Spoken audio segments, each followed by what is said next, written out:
Ian, we were thinking about doing something about freedom of information on the podcast, and I was just wondering if you could tell me how often journalists actually make FOI requests. I'm afraid I can't tell you that. Page 94, the Private Eye Podcast. Hello and welcome back to a special episode of Page 94, the Private Eye Podcast. My name is Andrew Hunter-Murray, and this week it is back to the 80s. Last week the world celebrated Back to the Future Day, which is the year Marty McFly travels to from his home time of 1985. So this week we are celebrating the British 1980s, a decade which saw a rampaging Conservative government determined to cut everything for the poor, the army involved in lunatic adventures thousands of miles away for no good reason, everyone feeling miserable all the time, and a resurgent Labour Party whose idea of a good time is standing around a burning brazier, singing the Internationale, and eagerly awaiting the moment when Lenin thaws out and says, "Don't worry, lads, I know exactly what we need here."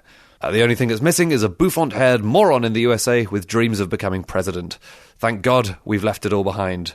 To celebrate this orgy of nostalgia, Private Eye has brought back a feature from the 80s, Focus on Fact, which deals with the ongoing ructions in the Labour Party since Jeremy Corbyn's election. And we thought we would ask two of the Eye's reporters, Frances Wheen and Adam McQueen, about that. We also asked them about another story from the 80s which has cropped up again, that of Lord Britton, the peer who died in January without finding out that he'd been cleared of suspicion of sexual abuse. Here is Adam McQueen on exactly how far back that story stretches and what we said about it at the time. If you'd said to us in January, by the end of this year, not only will Labour have lost the election, but Jeremy Corbyn, of all people, will be leading the party. I mean, it's just extraordinary. But it's felt like the kind of 80s retro revival all round this year, because what we've been reading about is Leon Britton, who keeps popping up, and various other 80s politicians like Harvey Procter, who you thought had long since faded away. Well, when we're on the topic of Leon Britton, yes. Actually, we should probably mention something that's still floating around. I saw it regurgitated yet again on Twitter the other week, which is, amidst all of the Tom Watson apologies and various stories about Leon Britton seeming to fall down, various people are still banging away and saying, well, of course, Private Eye was writing about him way back in the 80s. And I had a bit of a dig into our archive, and we should just make clear that this is what we actually wrote, or specifically Paul Foot. It was, I'm right, it was a Footy story, wasn't it? This is what Footy wrote about Leon Britton, and the sum total of what we wrote on this topic back in June 1984. This is how long this thing has been knocking around. This is what Footy wrote. The Cabinet Minister scandal that surfaced briefly in the press last week after a lobby briefing by Mr Bernard Ingham, as a blast from the past, Mrs Thatcher's press secretary, relates to Home Secretary Leon Britton. The story is an old one, even by 1984, which has been around in Fleet Street for some time and has already been widely discounted as false. As long ago as November 1983, the News of the World, also no longer with us, having investigated the story, decided there was nothing in it. In January, the Mail on Sunday also looked into the rumours and reached the same conclusion. And he goes into the theories for why it had erupted at this particular point in the summer of 1984, which was all to do with various operational decisions Leon Britton, as Home Secretary, was making about MI5 at that point, and various people in MI5 not being pleased about this and spreading these rumours yet again. But that is what Private Eye's take on it was at the time. There's also there's a cover that does the rounds on Twitter, which is so obvious a fake that the guy who's made it hasn't even pretended it isn't. He's messed up the masthead and even put his own sort of watermark on it. But various people are still continuing to pull this up and say, that here is yet more evidence that Private Eye was onto this story years ago, and there's something in it. And we do fess up to and take credit for various stories that we were onto years and years ago. There was a Leon Britton cover which had him with a police officer in uniform, with some joke implying that the policeman was taking him under arrest or something. But it's nothing to do with paedophiles. No, it was just a sort of joke. Oh, you see a picture of a Home Secretary of the policeman. Obviously, let's pretend that the policeman is saying, you're going to come quietly, sir. But such is the confusion about all that thing that the police actually got in touch with me a year or so ago and said, who were investigating the Leon Britton thing, and said, could you please tell me what was being implied by this genuine Private Eye cover? Was it a coded message saying the Home Secretary is a paedophile? And I said, no, I'm pretty sure it wasn't. it was just a joke because it was a funny picture of a policeman with the Home Secretary. Are you sure about this? Because we need to get to the bottom of this now. I think it's safe to say we weren't saying he was a paedophile. In fact, the only piece we ran about it said he wasn't a paedophile. Oh, I see. Yeah, it's not as much of a scoop. That's not necessarily a bad thing, I'm just pointing it out. This is the other nice thing, I suppose, about having this very long archive and the institutional memory of the Eye. Well, it's the institutional memory of the Eye is the man sitting in the seat opposite, Yeah. usually, because Francis Wheen is kind of the Googler private.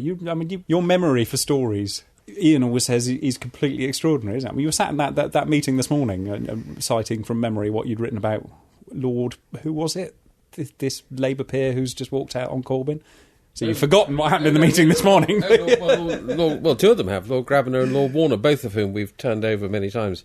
This is the annoying thing, is when you, Francis, remember not only your own stories, but also my stories better than I do, and say, oh yes, you wrote about that, didn't you? And I say, did I? Because what are we at now? 50, is it 53, 54 years this year. And we do have that archive going all the way back. And it's amazing how often when names pop up, you just do feed something into we're lucky enough to have a computerised archive here in the office. And you know, the Eye will have been onto these various shady characters from years and years back. Footy used to love doing that. I mean, I remember Paul Foot, not that long before he died, was absolutely gleeful because there was someone he had first exposed, a dodgy businessman, in the 1960s, late 60s, I think. And then finally, in the 1990s, this chap was done. And there was Footy sort of 30 years on, saying, got him at last! Well, it's like Jeffrey Archer. I mean, Paul first wrote about Jeffrey Archer in Private Eye back in the late 60s. And it was just after he'd left working for the United Nations Association, where he'd fiddled his expenses. I think we can say that these days, can't we? Humphrey Barclay, who I knew, who ran it, came to Paul and said, it's terrible, this man, Archer, this boy Archer, I've had to let him go because he's been fiddling his expenses. But he's been adopted as the Conservative candidate in Louth. This man is going to become a Conservative MP if you don't expose him and do something about it. And Paul said, oh yes, so you think he's not fit to be in Parliament then? He's not fit to be in a remand home, frankly. and so Footy exposed him. Archer's career carried on unimpeded in spite of various close shaves, and he became Lord Archer of the realm and went on the way to becoming the Conservative candidate for Mayor of London until was eventually done for perjury. Yeah. And again, you know, you had to wait 30 years for these things to happen, but eventually the bodies of the enemies float by, and it's particularly satisfying for people who've worked at Private Eye for a long time, as people seem to do, when the same people are still there and you think, oh, I wrote about that person 25 years ago. Well, it was one of your first pieces, actually, Adam. So the recent David Cameron book, Call Me Dave, the Oakeshott and Ashcroft book, there was a piece sort of 18 years ago which was about a young hack called Isabel Oakeshott, and she was being taken in by this lurid story of undergraduate life. And then 18 years later, exactly the same thing crops up. That was the most fantastic thing, because I would have had absolutely no idea, because at that point Isabel Oakeshott was an obscure sort of, you know, fresh out of college working for, I think it was the Edinburgh Evening News, wasn't it? And I vaguely remembered the story when Andy mentioned it, but there she was, you know, there I'd written her name down at the time without knowing what she would later turn out to be. And 18 years on, back to the story. A load of rich young undergraduates, she'd approached them for a story about high-flying undergraduate life, and they'd said, oh yeah, we're always renting helicopters and flying down to London for the weekend, and it was complete all completely made up, wasn't it? Yeah, absolute nonsense. And then you got the editor ringing up and complaining, and I did. It was the first time I'd ever had the subject of a story phoning up and shouting at me. Well, what's your protocol when that happens? Hide. I just claim it was one of your stories, Andy. Yes, I don't blame most things on you, actually. So. But there is another tactic, which is a very ingenious one that people have learned over time, that to not engage with us at all, but to say to anyone, and this happens particularly with the Rotten Boroughs column, that when the local paper then phone the councillor, the corrupt councillor, to follow it up, they just say, oh, no, absolute nonsense, and we're suing Private Eye. They never even have to send us as much as a legal letter, because it's not nonsense, because it's extremely well-founded and entirely true. But you just claim you are, and people are going to go, oh, yeah, so you're Private Eye. Getting sued all the time, aren't they? So that must be true. Oh, that's very clever. Effective technique, that. I mean, that's only going back retro again. When we first ran a piece about Cyril Smith in 1979, May 79, I think it was, about these boys in Rochdale who had sworn affidavits about how he had done terrible things to them. His lawyers, when Fleet Street started taking interest, just spread the word saying, oh no, we're suing, don't worry, we're suing Rochdale's alternative paper and we're suing anyone else who repeats it like Private Eye. And we never heard a peep from them. I mean, I wrote about it in the New Statesman at the same time and never heard a peep out of them. But it worked. I mean, all the sort of, you know, apart from Private Eye and a pathetic little thing by me in the New Statesman and this Rochdale's alternative paper, all the great mighty organs of Fleet Street were scared out of their wits, thinking, oh gosh, they're going to be sued. Oh dear, well, we can't go into that then. Adam, have you been doing Focus on Fact since it came back? 2 glorious issues, yes. Yeah. Focus on Fact was a very old cartoon strip from the Eye, which ran in the 70s through to sort of the early 80s. I guess it kind of started off as a spoof of kind of factual cartoon strips that used to run in the back of Sunday colour supplements, things like Tim Hunkin's The Rudiments of Wisdom, and there were all sorts of ones like that, weren't there, in the old days, Francis? Yes, I think there might even have been one called Focus on Fact. I seem to remember from the 60s, which was very much in that style, usually about sort of 3 panels in it, just telling a story at enormous length. I mean, over weeks and months, like serialising an encyclopedia, practically. I think the Daily Mail may have had one years ago.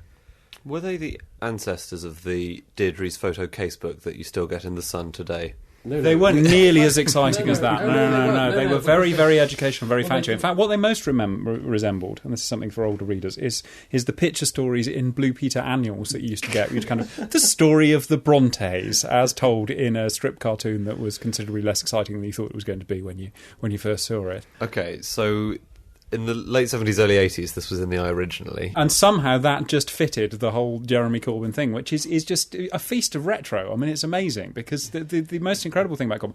Well, I mean, Corbyn himself he is just a figure from the early 80s, and all of these people he's surrounding himself with are all of that era as well. I mean, this idea that this is some great new politics, and actually this is the old school militant and the GLC coming back with a vengeance, unchanged, slightly greyer and slightly podgier in some cases, but it's the very same people. So it just struck as a sort of perfect marriage of kind of form and content to revive Focus on Fact and go back in with this. And he's obliged ever since, because this week I was thinking, well, who do we do this week? And he's gone and appointed Seamus Milne as his Director of Communications and Strategy. So, we can delve straight back into the glorious days when Seamus Milne was working for Straight Left magazine, which was an organ... Now, have I got this right? Communist Party of Great Britain. Yeah. I get very, very muddled up with my various communist factions and things. Adam McQueen and Francis Wheen there. Now, as it's 80s week, we thought we'd have a quick look at the Eye's long history of being totally behind the curve when it came to new technologies for satire. Case in point, podcasts were invented about 50 years ago by now. The last episode of Page 94 featured the sound of a squeezy duck given away at one of the conferences. So here is the sound of a flexi disc. This was an amazing technology which basically allowed you to glue a radio show to the front of a magazine, which at the time of the 60s was pretty cool, let me tell you. Here is Ian Hislop, the editor of Private Eye, on the flexi disc phenomenon. They're like LPs. In the early days, they used to put them on the cover, and it was Willie Rushton and John Wells and Barry Humphries and them all sort of messing about. Here is your heavy petting music from Jane Firkin and Surge Forward. On the best of them, there's Peter Cook and Dudley Moore, an extraordinary range of 60s people. Sorry. Do you know, this is the first time I've made love to a virgin. Oh, I knew I should have taken me tights off. Oh, terribly sorry. I love you. That would be 32 and 6, please. And then when I became editor in the 80s, my first thought was obviously to look backwards. And I thought, well, we could do those again. And vinyl was still just about viable in the 80s. I did these, and we had John Sessions performing on them and Harry Enfield. And I got Peter Cook to do his judge. He'd done a very famous summing up of the Thorpe trial, and we rewrote a summing up in the Archer trial, which was an equally balanced verdict from a judge. And that was when Lady Archer was described as fragrant in court, and the judge got rather overexcited by Lady Archer generally. And Peter was very good at overexcited judges. It is not within my powers to advise you on the sum of money to be awarded to Mr. Archer, should you so award. But when you do, you must summon into your mind not only the Olympic sprinter and former Prime Minister Mr. Archer himself, but above all, the ethereal, one might almost say angelic figure of his poor, wrong-eared wife. About 500,000, I would say. Wasn't one of the flexi discs used to cover a naked Margaret Thatcher? Am I making that up? No, we literally had a picture of Mrs. Thatcher naked on the cover, and we put the disc on top. She wasn't entirely naked, But you had to buy the mag and take the disc off in order to find that out. Sky had just been invented, so I think it was actually an iSky flexi disc. It was that long ago, but at the time, it was the future. Ian Hislop there. Now, one of the Eye's newer innovations, again, which does also go back a long way if you know where to look, is Seen and Heard, which is where reporter and cartoonist David Ziggy Green goes along to an amazing array of events, from Conquer Championships to arms fairs, and then he draws them in painstaking detail and reports what people said at the events in this amazing blend of reporting and cartooning. If the Private Eye was a high street, he would be the fusion restaurant, variously freaking people out and thrilling them in equal measure. Here he is on his methods and how he goes about his work. I fell into it by accident. I started doing it for Charlie Hebdo, which at the time in the UK nobody really knew or cared about Charlie Hebdo, and that was in 2010. I used to travel with bands. I used to do music videos and VJ for bands. So long story short is I did a diary comic of a tour around the UK, and that fell in the hands of Charlie Hebdo. One day, it was back in 2010 when the original student occupations were happening in UCL, and Charlie Hebdo wanted a report on that. They wanted to see how students were living in the UK. So they literally sent me to do it, and I'd never done it before. I had to just go out the next day and speak to people and draw what I saw.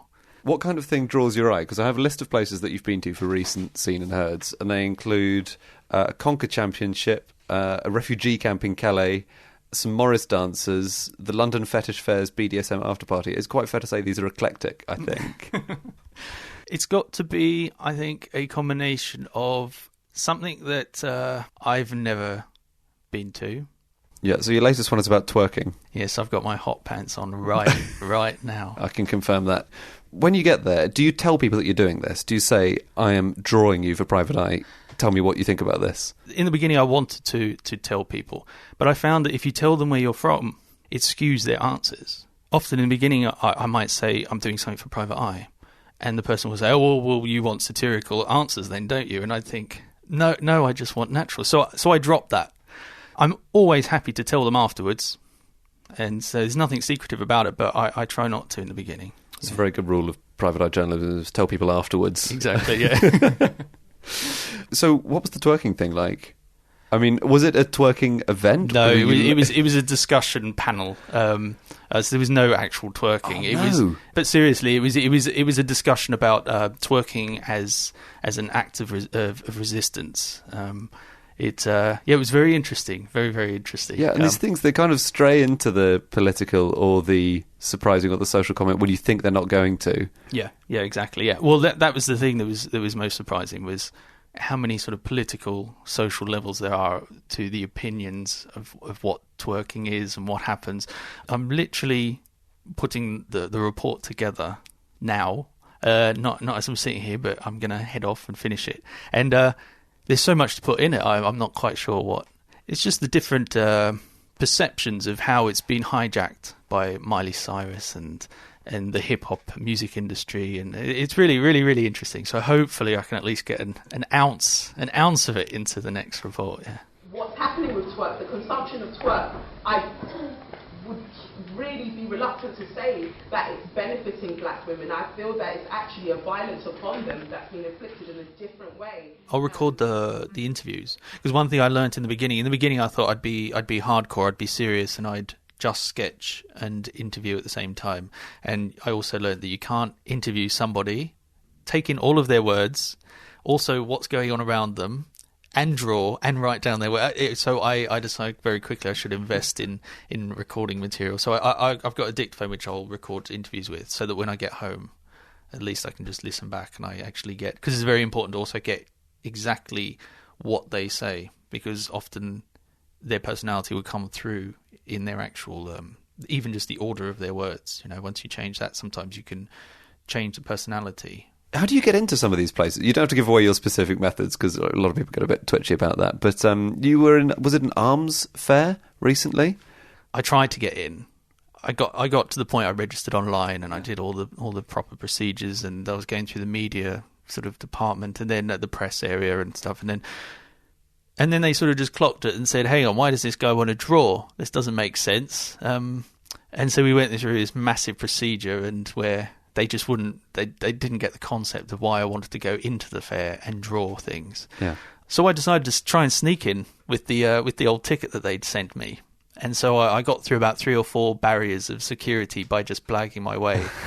And then I got to the final barrier where I could see the exhibit, but then the woman sort of clocked and said, no, this ticket doesn't look right to me, you have to go. And so I ended up having to go to the press area, and they said, hey, we told you not to bother showing up and all this sort of stuff. Somebody went off and spoke to the big man out the back, and then they came out and said, no, we don't really get what you want to do. Sorry, you're not going in. I said, is it because I'm drawing? And they said, yes, we don't quite. I remember at the time I was absolutely gutted. I couldn't get in, but I thought I'll just write up anyway that my little adventure. And so a lot of people really liked that one because they said it was quite different. And then this year I decided to just hang out with the protesters outside. Are there any way you've got in trouble, or people, like the sort of the arms fair where they said you tried to get in, you blag your way in, and they said they eventually twigged? I think it was the hacking trial. When I went and sat in that, and I sat up in the public gallery where, as far as I was aware, you weren't allowed to sketch or do anything. So I had to sit and take notes and sketch. And, I was aware of just over my shoulder was the security guy, but nothing happened with that. I was just very, very sneaky. I sketched on very small pads. So I have little notepads, and so I can be very sneaky with sketching. I mean, it's not an easy art form to be really inconspicuous. Yeah, that is the problem. That is a problem. And because occasionally I've seen some people drawing at protests and things like that. So over the years, I've spotted a few. When a protest is still or stationary, you can draw and sketch. But you can't draw a moving protest. You can't walk and draw at the same time. And I've seen some people do that, try it, and then realise very quickly that, hang on, this isn't working. When people find out what you do they say, oh, you should come and do us? People have invited me, and sometimes they'll send me stuff online, and they'll say, oh, we're having this event, or oh, we're this and that. It doesn't really happen that often, to be honest, maybe only a few times. The Morris dancing was the one where I think they were big Private Eye fans, and they said, oh, come, we're having this big festival in the town where we're going to have hundreds of Morris dancers. And I thought, oh, okay, why not? That might be a laugh. It's very visual, that one. Yeah.